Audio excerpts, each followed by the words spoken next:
welcome to Soundwave, the podcast that covers the behind the scenes productions and the meaning of your favorite albums. I'm Gabby. I'm Brian. And drug, sex, and alcohol have been known to be inspirations for many musicians.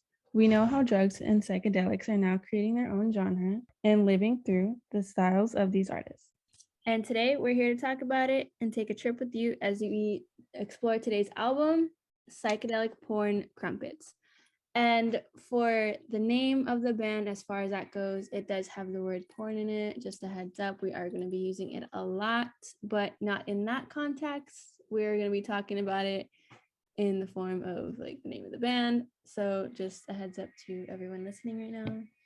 But Brian, how did you stumble upon this band? Like who put you on, or how'd you hear them? Quite funny. 2018, I went to a shoegaze type of genre festival, and it had basically anything regarding psychedelics. So whatever band fit in that category, or at least was on the bill, that's how I ended up meeting so many of these bands that someday we'll talk about. But today, one of these bands was Psychedelic Porn Crumpets. I still reached out and, of course, checked out their music because I'm like, well, if they sound and they're on the bill with these bands, I'm like, yeah, they must be good.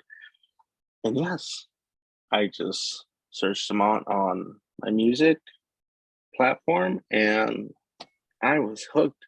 Like, oh my God, it's just one of those bands that you're just like, oh, damn. Like it kind of took you, it gave you a step back and you're like, oh, wait a second, huh? It was one of those moments. Okay. It is. And well, first of all, today I really want to talk about the album, Highly Visceral Part 1, because here's the thing. Gabby and I share one thing. I believe she mentioned it a while ago that she likes to listen to the albums from the beginning, right? From beginning to end. That's how they put it in order. That's how I like to listen to it. Yes. Well, here's the thing about me. I stick to one album. I started like that, but I stick for an album as long as I could. And I try to stay from listening to the next album. Don't matter if it's 1 week or 1 day, 1 week, 1 month, or anything like that. I will take my time and I will just cherish every single song from each album. And there are times that I forget about the other albums. I'm like, oh shit, oh man, they also have other music. Yeah. But this album in particular, just the beginning song, it is so magical. It just calls for you.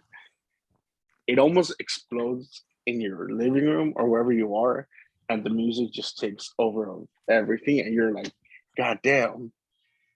It's just like God damn. Yeah. So I'm looking like at the album right now, and like you can see like the names of them, like High Visceral and Entropy and like Marmalade March, and you could just see even like the album cover, like, all right, this is probably like a psychedelic band. You can just tell by like the visuals what they have on. Like I'm on Spotify and just looking at their little profile, you could just see everything right now.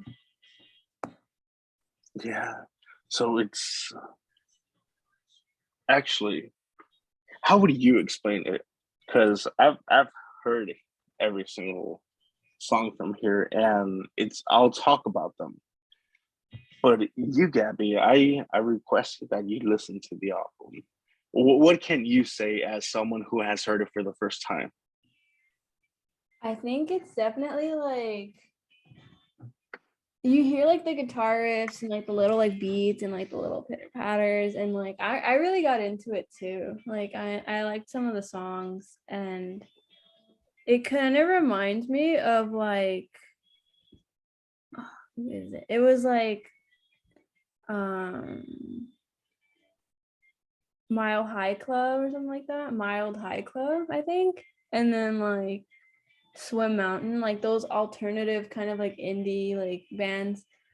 And I was like, oh, okay, like it's like I got down with it because it's something similar to what I would listen to. I just haven't like discovered it yet on my own, but like you kind of introduced me to them. Yeah, they are. Oh my god, I just like them so much because here's the thing about psychedelic porn Crumpets. Little kind of backstory on them. This album of High and Visceral Part One was recorded in the singer guitarist. I forgot his name right now. I'll find it right now. Um, it was recorded in a barn. Yeah, I was watching an interview. They said they recorded it in a barn, like with like only a couple mics, and like they liked the way the mics worked because like you were able to like kind of like play with like the sound on it. Like you can kind of repeat it, tweak it to like a wavelength or however like it works to where they wanted the song to be. So they could tweak it however many times with the hundreds of different combinations to make it what the album is today. Correct. And the thing about that is that sometimes it had its raw form that sounded pretty weird, Mm-hmm. but that pretty weird ended up becoming part of their signature sound. And pretty good, huh? That's basically, yeah. And it's Yeah. their genre is psychedelic, but it's more on the festival psychedelic concert Right. genre, I guess, idea. Yeah, it's not like too laid back and it's not like super upbeat. It's to where like you can still kind of like, all right, have fun, stuff like that. You can jam out, but like no one's gonna start like, oh, like fucking like mosh pit, like a huge mosh pit, anything like that. You know, I've been to a couple of shows and I was like, I got caught in a mosh pit and I was like, oh my God, like this is it. Like, guys, I'm gonna die. You know, because people just like they get crazy. And I was like, I'm not that tall. I'm like 5'3" and like I'm small. I'll get pushed around real quick. I was like, I don't know about you, but I can't survive in a mosh pit. So I like bands that are more laid back and you can have fun and still like be okay if you go to a concert or go see them in person. Yes. So, oh my god. So definitely now that the whole pandemic is somewhat over, It's coming to an end, seems like it. Yeah. we hope so. I'm hoping so, Um, but yeah. yeah. But once everything starts back up, and they start touring here in the United States in California, in SoCal to be specific, please. Um, and we mentioned California, United States, because these guys are not from here. They're not from the United States. They're from Australia. And what's going down in Australia? Because you got all of these great bands coming out Yeah, of there right they now. do. They got Tame Impala, they got these guys, they got Flume, they got like a bunch of other artists coming down. And then Blonde, they're like these, blonde. yeah, they like play like all these festivals like Coachella, like I don't know, like even like smaller like indie festivals, like the ones in like Chicago, like Governor's Ball and stuff like that. They got like a bunch of them. And I'm just like, what's in the water over there? Like the toilets swirl a little different, but like I want to know. I want to know. Definitely. And the craziest part is that Australia might be huge, right? Yeah. But all of these guys are almost from the same town, almost. Yeah. They're They all, so near to each other. and they all look the same. I like looked up like pictures of them and they all have like long hair. Like, they have like they're like the same like I guess type of person with just like slight differences in like hair color. Like they got beards, they all got beards, and I was like, oh, they're just made to be like a band, like together. Like they just look Correct. like they just fit together so well. Oh, speaking about fit together, oh, if one day they ever collab, like, oh, all of these Australian bands just coming out right now, and then one day they collab. How psychedelic could that even be, It'd man? be pretty fire. Like, It'd be pretty cool. Anyways, going back to Hype Visceral Part One, Cornflake. That is one of my favorite songs because, Mm, for one, it just introduces psychedelic porn crumpets, exactly what they are. It's like, because it's funny, because I believe when they were releasing it, they didn't want to release singles or mhm. an EP at least, because it's a tease, and then you're stuck with one idea of who this band can be. Mhm. So they decided to release a whole album.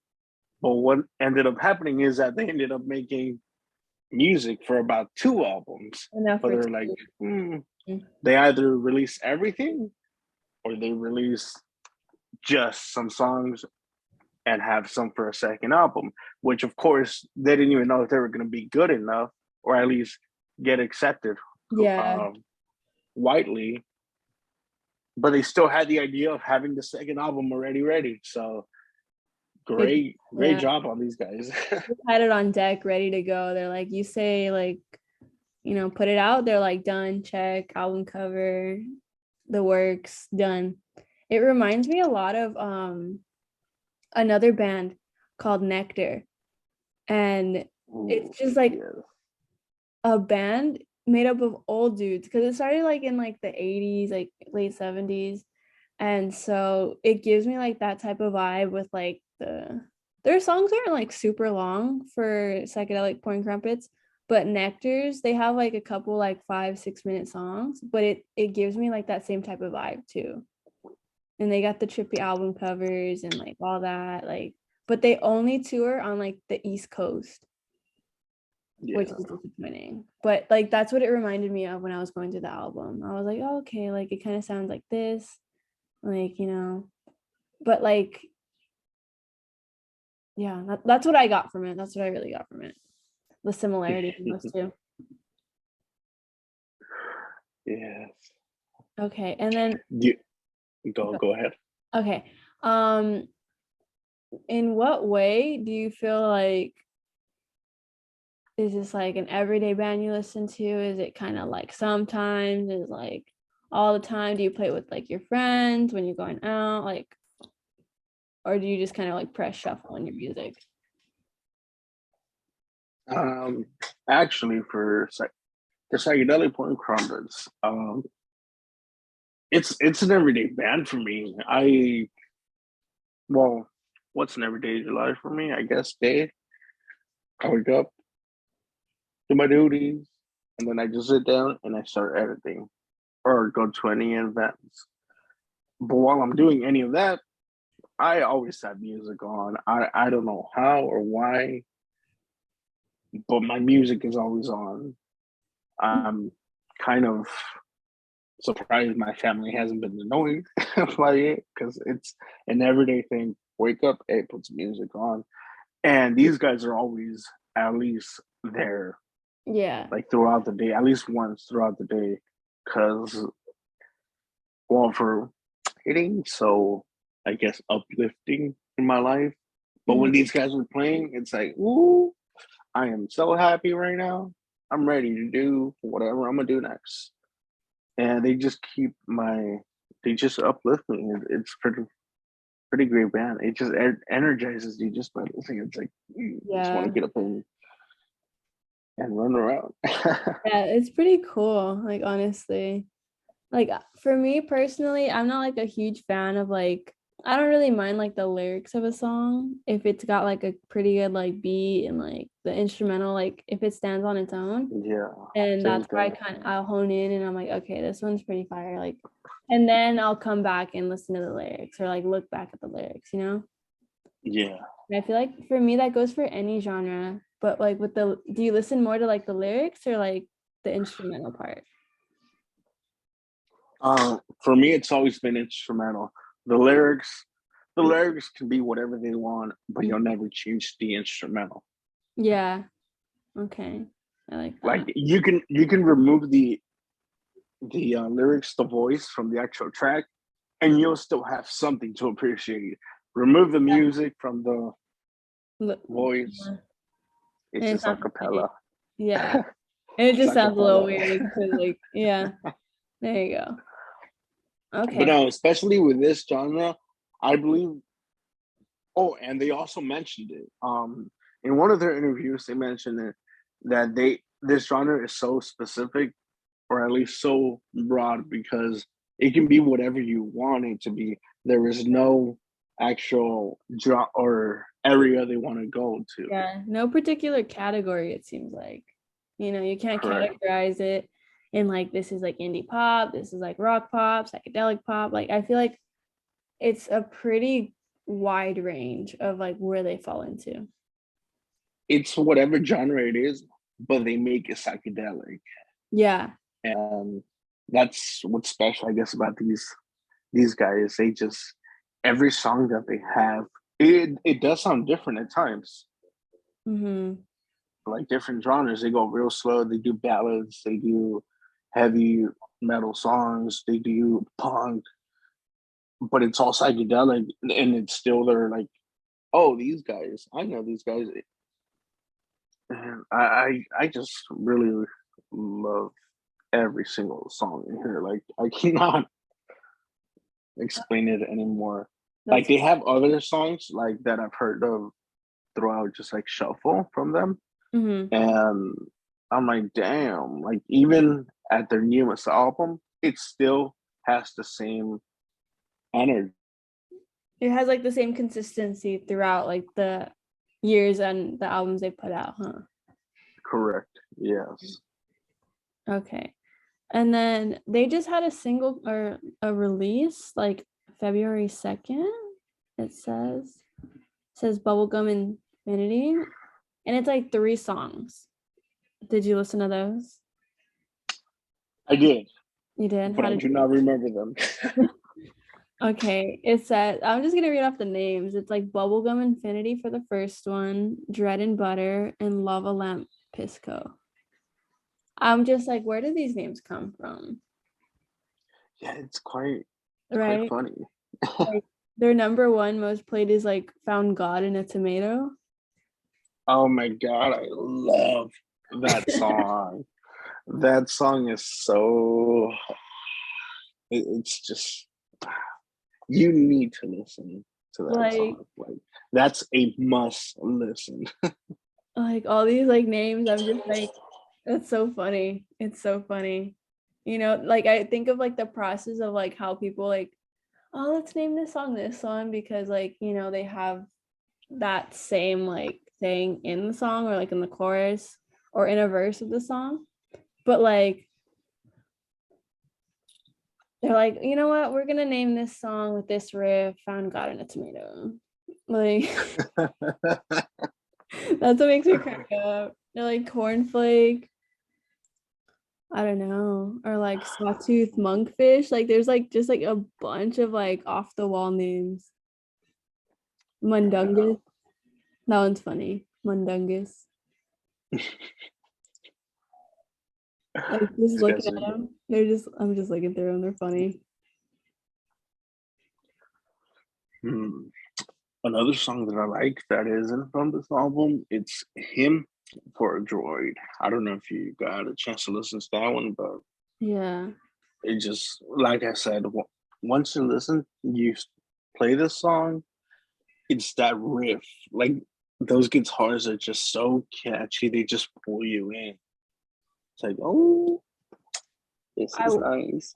That's fire. I wonder if and when you were to see them live, do you think like those guitar riffs would be like played, or you think they would have like kind of like the sound, not like the soundboard, but like the little like step thing, like the pedal, like when they have like on a guitar, and Yeah. Well, it just here's the thing. like that? Here's the thing about them and their, I guess, music recordings, that they're not actually putting so many effects into it. It's just a simple either wall chorus or reverb Mm-hmm. or a phaser. That's about it. Yeah. It ain't no other, like, sure, when you're mastering, you're good here and there for cleaning. But that's the thing, they sound exactly how Like they the way they sound do on the album. live. Like, yes, they sound exactly like on the album. That's what's special about them. It ain't fake. That's pretty cool. I like that. Like when like the album and like the performance like they match up, because I've been to like a show or two and I was like, this ain't adding up. Like the math ain't adding up. It just doesn't sound like the same.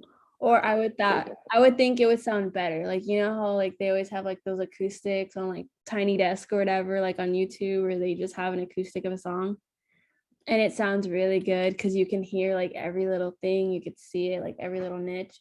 And then you go in concert and I'm just like, what is this? Like like it's not the same. And like so I really like when like an artist or like a band can like live up to like what they have on their albums.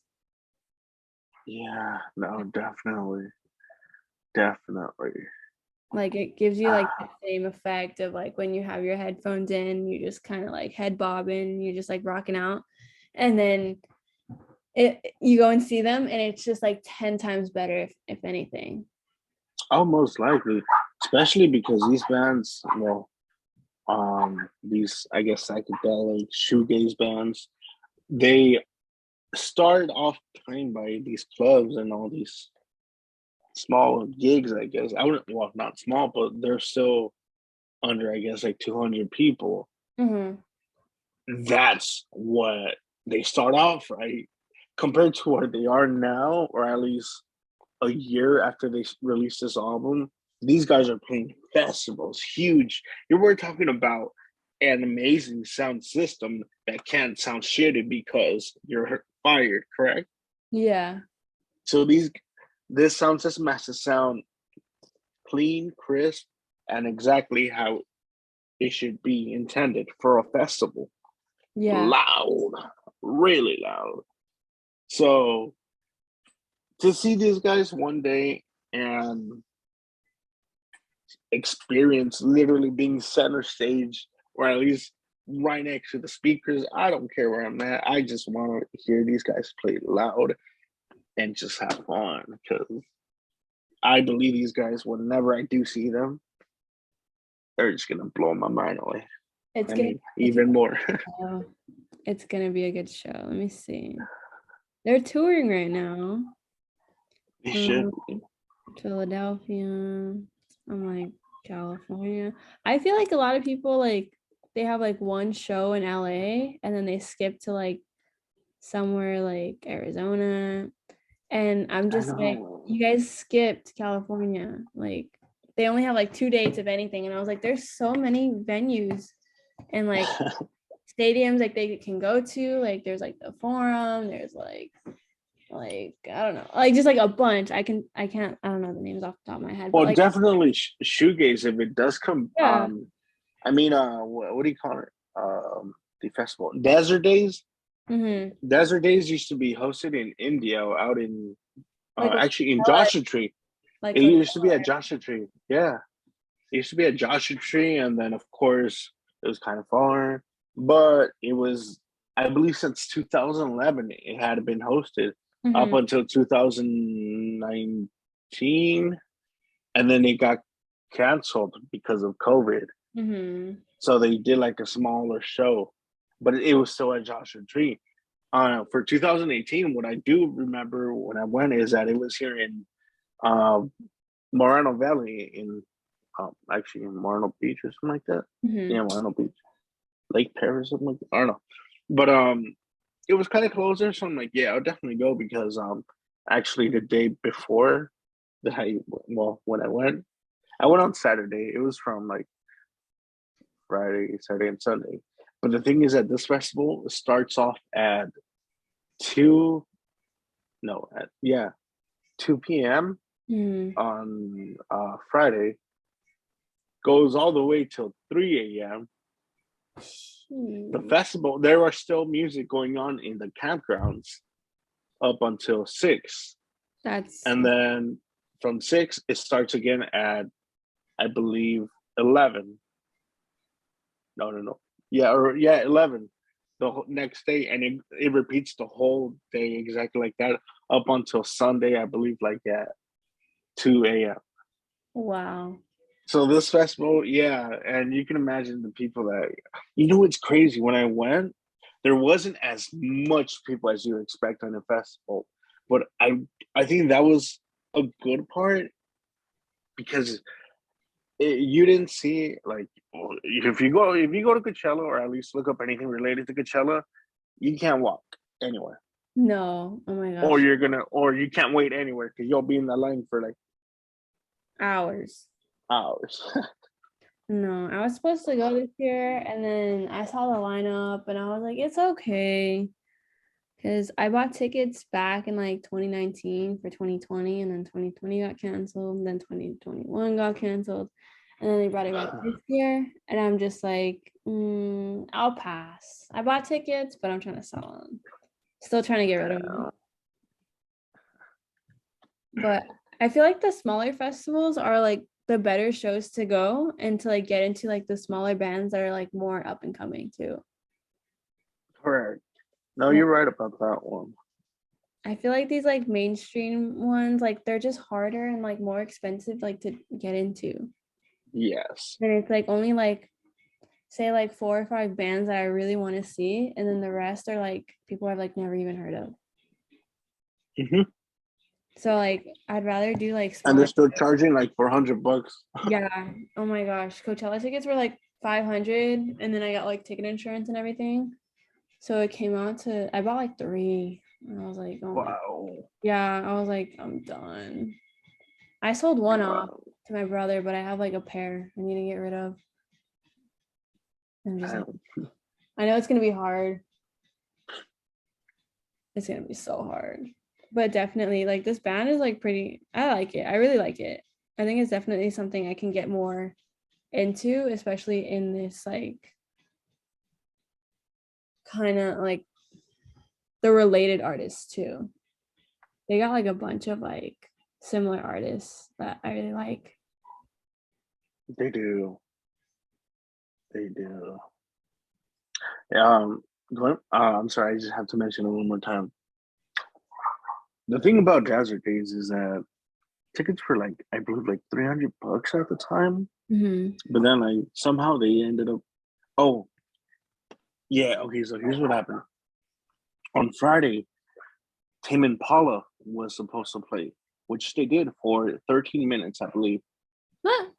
The reason they did play just 13 minutes was that there was it was raining during those days.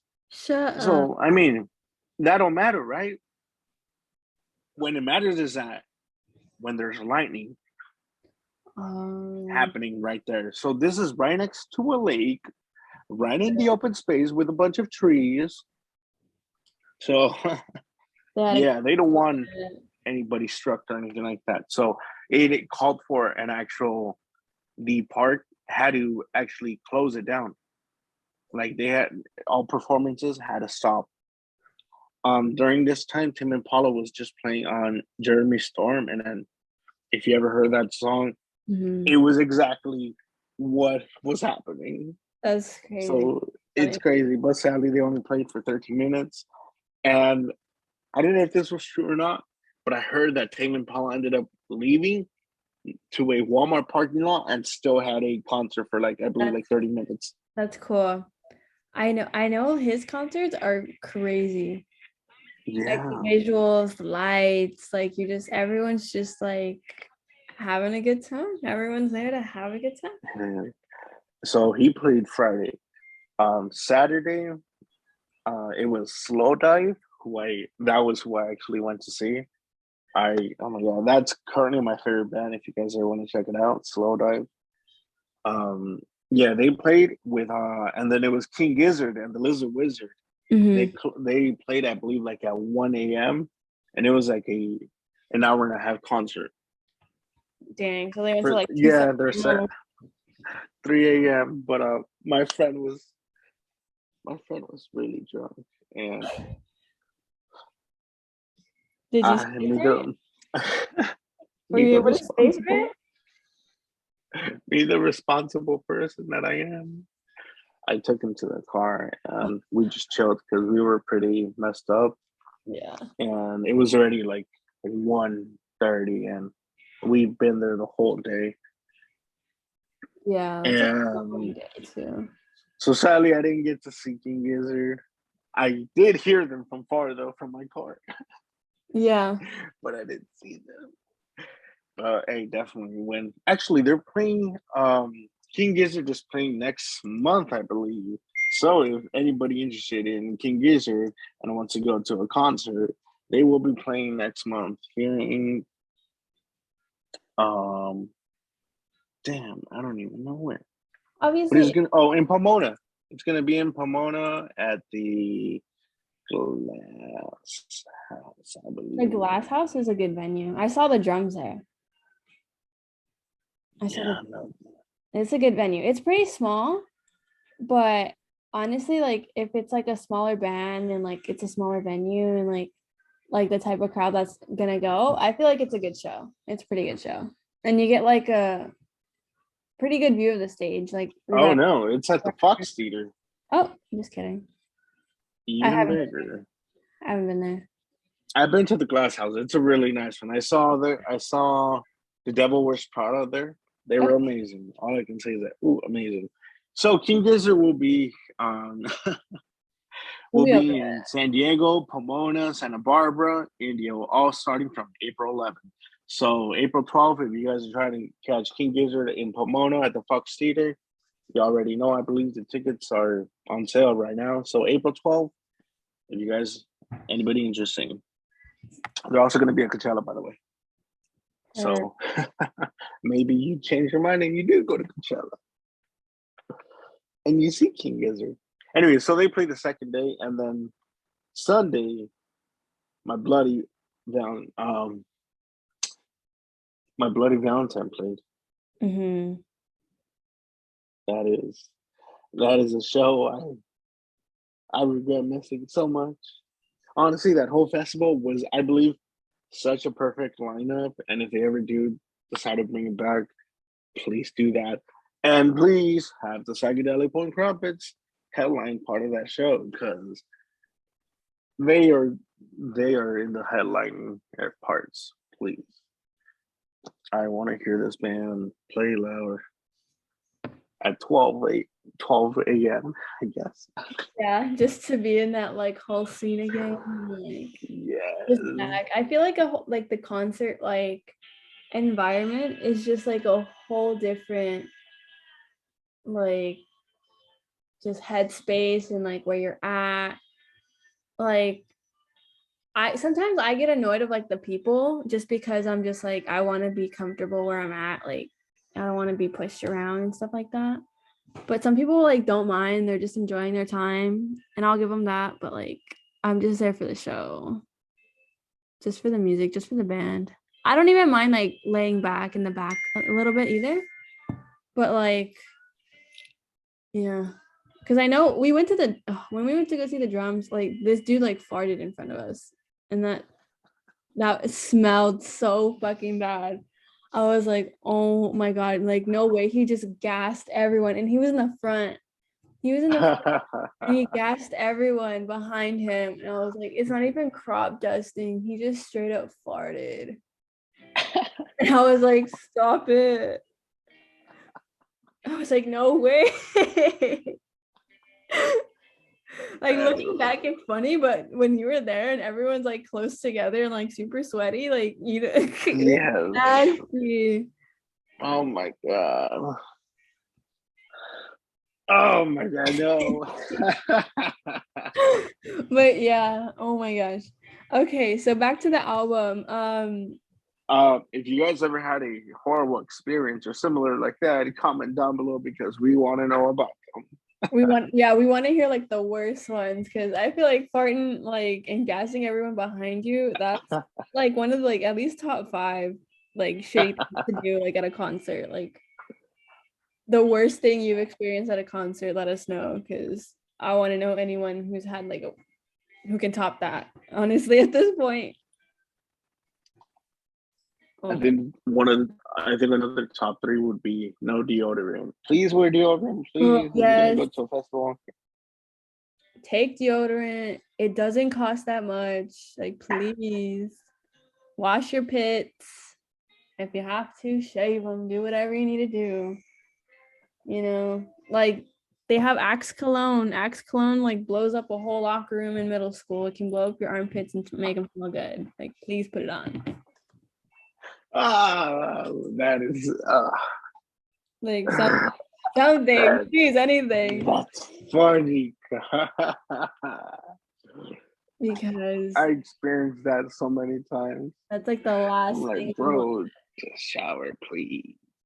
Like, you're having fun, you got your hands up in the air and then you like walk by and you're like, oh, like you make like a fuchi face and like that dude smells. It's like the taco truck, like, but not in a good way. Like they just stinky. or especially when it's so tight and they just push it into someone and Yeah. it just happens to be their hand up and you're like, ugh. Or like I know we went to the Red Pears concert like a couple months ago and there was a mosh pit. Shout And out to the Red Pears. They're the shout out to Red Pears. homies. They're from Omani. Shout out to them. I love Henry. I loved it. Their show was really good. I didn't expect like a mosh pit to start. And I was like, oh my God. And I got caught up and I like pulled me and my friend out because we're short. I was like, no way. And there's like a bunch of big dudes. And my boyfriend stayed in there. And he comes out and he's all sweaty. And he's like, this isn't even my sweat. And I was like, that's this. I was like, don't touch me. I was like, dude, you're going to ride out, shirt hanging out the window or something because you're not going to get that in my car. Like, they don't tell you about like the big sweaty dudes that get in those mosh pits. I was like, oh my goodness. Like, love those guys, the Red Pears. Good layer. It was like damp. Like, you know how you like take your clothes out of the washer and then like they're still damp and you put them in the dryer? That's how his shirt felt. I was like, that's really gross. I was like, that's really gross. But that means if you ever go to the Red Pears, you're gonna have a good time. Yeah, regardless if it's gonna be your liquids or not. Yeah, literally. Just be prepared to maybe get some like ringworm or something. Get an mosh pit. Stop. That goes for any mosh pit. It's nasty. That goes for any. Definitely. They're just pushing and just I was like, I'm fighting for my life. And I was like, I shouldn't be fighting. I'm just trying to have fun. And I was like, please. I was like, let me go. And then like this one girl came over and she started moshing where like all the people were just trying to chill and everyone was like pushing her out. They're like, no, get out of here. Like I was like, you're in the wrong area, girl. I'll even push you. I pushed her hard. Right. That's funny. But definitely psychedelic porn crumpets. Probably might be a new favorite up and coming. I want to get more into it and like just to see. I think it's cool, honestly. It's like the Tame Impala type and or like even like I feel like Tame Impala is like a mainstream like psychedelic band. So I want to get into like the smaller bands that are similar.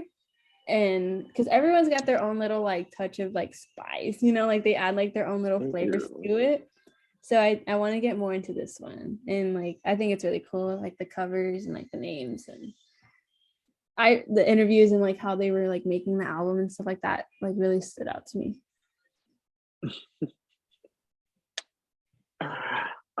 Yeah, I need to check these guys out. So if you psychedelic point crumpet dudes are ever touring here in California, SoCal, just know that Brian and Gabby really want to see you guys play. Yeah, please. Putting it out there in case they happen to stumble upon our podcast. You never know. But yes, definitely. Well, it was great talking about these guys because, like I said, no matter your mood, these guys will make you happy and just energized like we are in this podcast. Yeah, definitely some good music to bump, like regardless of what you're doing. I really like it. Yeah, definitely. Definitely something in every day for me. So thank you guys for checking in. I'm Brian. I'm Gabby, and this has been Soundwave.